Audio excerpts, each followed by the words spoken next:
Thank you very much for your kind invitation to address this fantastic audience, and it's a real treat to me, especially when you walk around the hall and speaking to the people and you feel that this Arctic spirit defies the overall spirit in our relations between West and Russia. And most probably that's the spirit of the future, at least we want to hope that is going to be the case.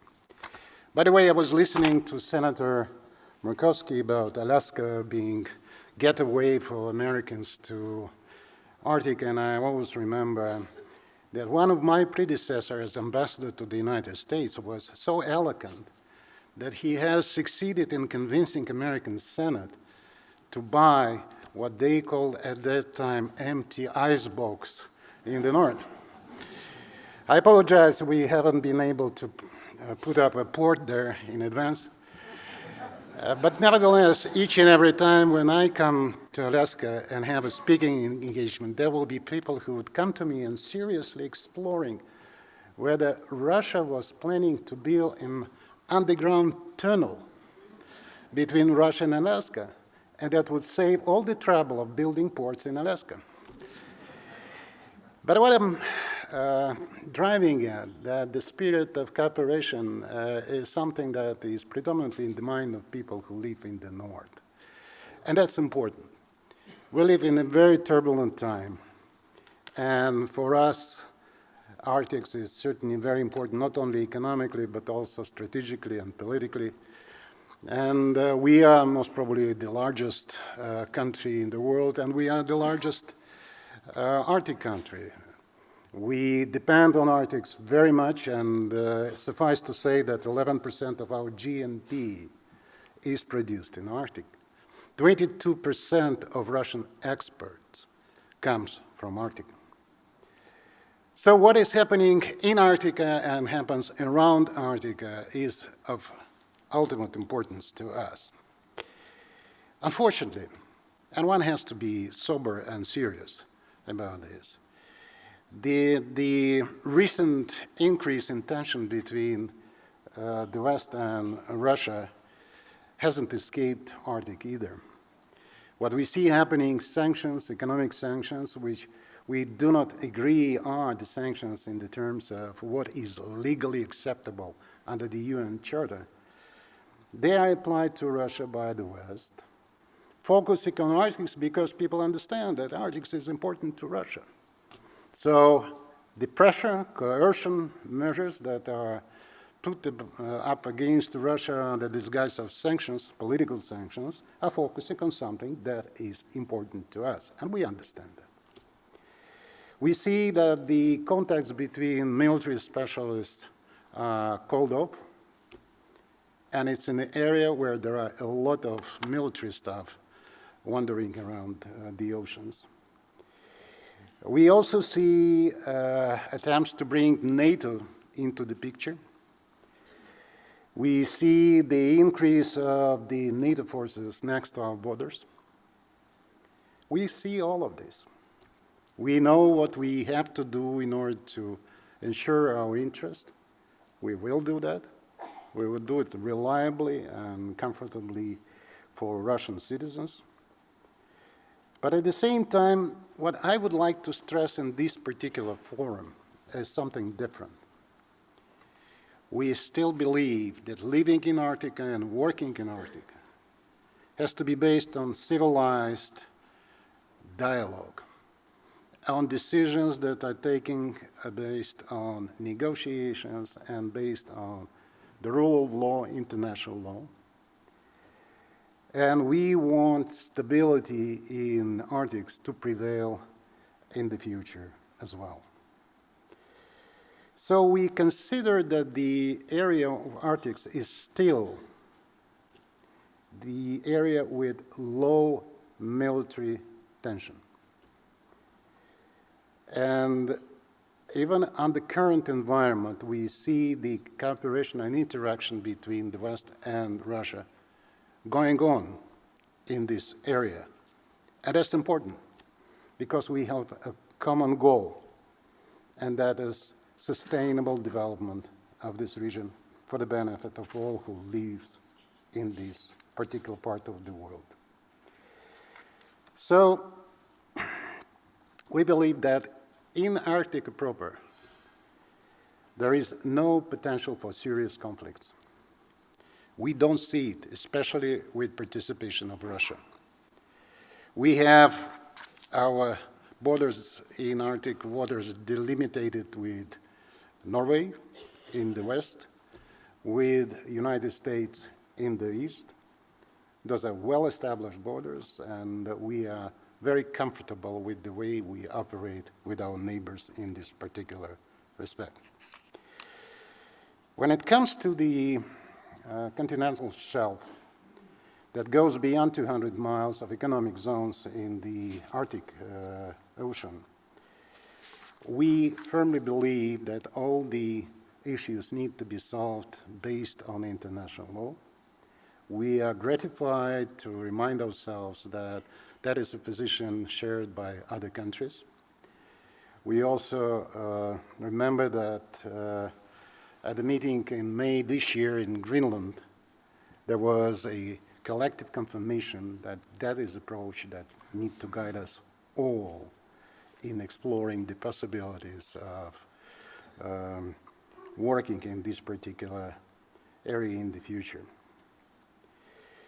We also, I'm glad that the working level specialist contacts between countries involved on continental shelf are continuing. The very recent ones were held in St. Petersburg last month. And it's a serious and reasonable conversation that is taking place. We are going to continue to be involved with our partners because we believe that negotiated solution is the key to the future of the exploration of this region. We believe that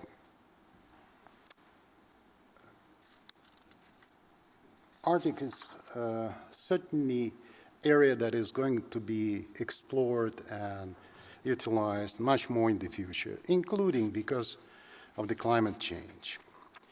And it's very important that we start thinking and learn, I would say, learn thinking about the future in advance. And we have made collectively first steps in this direction.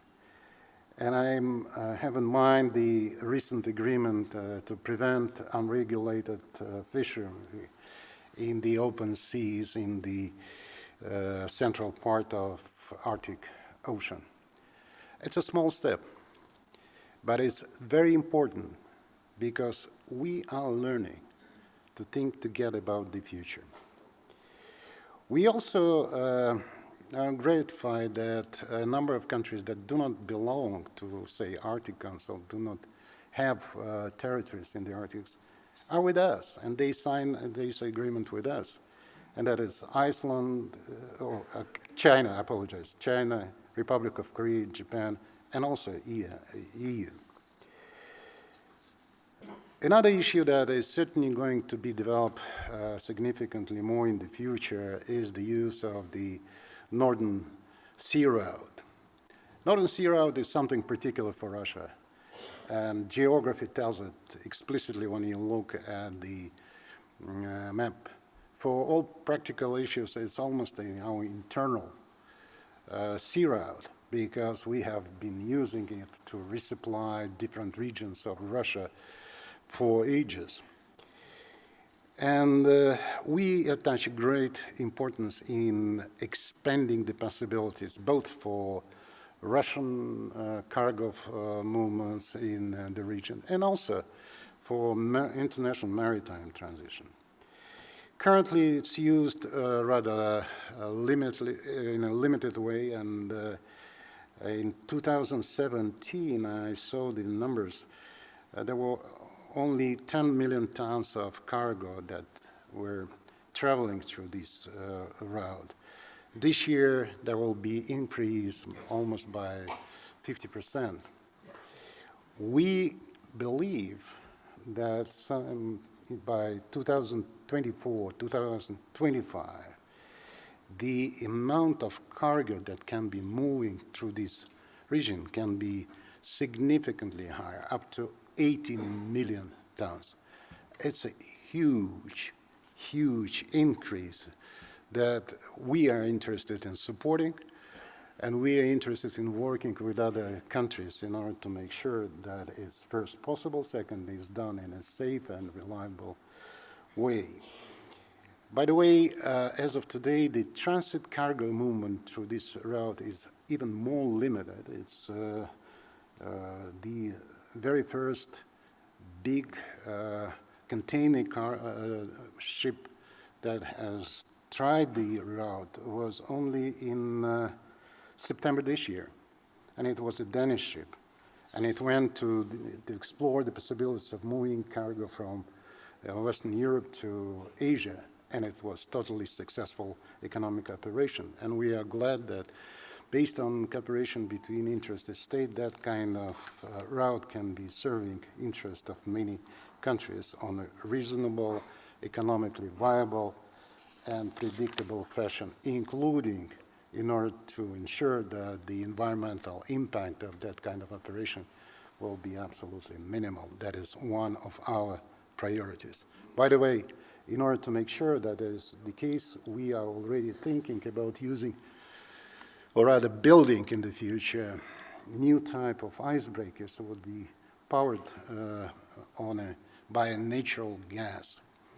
That is the most environmentally safe manner of using that kind of assets. We are continuing to build nuclear power icebreakers. There are 4 already in the pipeline. There will be another one, a super power breaker, built within 4 to 5 years with a power of 2 to 3 times greater than the current ones. By the way, we are using the northern route and nuclear power in the Arctic in a very innovative way. 3 weeks ago, I had an opportunity to visit our new platform. It's a barge with 2 power reactors that can supply electricity to a city of the size, most probably like a little bit less than Reykjavík. And this barge can be moved, and it will be moved soon, to one of Arctic regions of Russia through a river, and it will be serving a region requirements for economic development. It's absolutely innovative. Nobody else has ever tried to do so. And as former nuclear physicist, I was astonished seeing this phenomenal machinery built already almost operational. They are about to load the nuclear fuel into the machines. And it's something that we are willing to work on with other countries. I remember years ago I was offering this idea to explore to our Alaskan friends in order to provide electricity to Alaska in a very safe and reliable fashion. And we are still open for cooperation. So I would like to underline also 2 additional points. Irrespective of the difficulties that we have on political area, we're still working with the United States as a neighbor on issues that are important to us and to them. And here, as an example, is certainly recent agreement on maritime operation in Bering Straits. It's something that only 2 our countries that do control Bering Straits could have done. And we have proposed a regime to use these straits, looking also into the future where the northern route will be used in order to move cargo from Asia to Europe, or from Europe to Asia. We need to be sure, we, us and Americans, that the area of Bering Straits is used in a safe way and protection concerns are taken care of, and also that search and rescue capabilities will be deployed there in advance in a way that would be usable. Additional, the last point I would like to make is that Arctic is a very particular area. even in the environment where we have so many political differences, economic difficulties in working with each other, Arctic Council is continuing. The Americans recently had very productive chairmanship. Currently, our Finnish colleagues have a very interesting number of things to be implemented. We are looking forward to Icelandic chairmanship that is coming next. And what is important, I checked just before going here, not a single program, not a single arrangement out of 80 that are still ongoing within Arctic Council has been postponed, canceled, or anything else because of political difficulties we experience. That shows that Arctic's sometimes even more important than the difficulties of a day that countries can experience, because we live here, and we are going to live here for eternity. Thank you so much.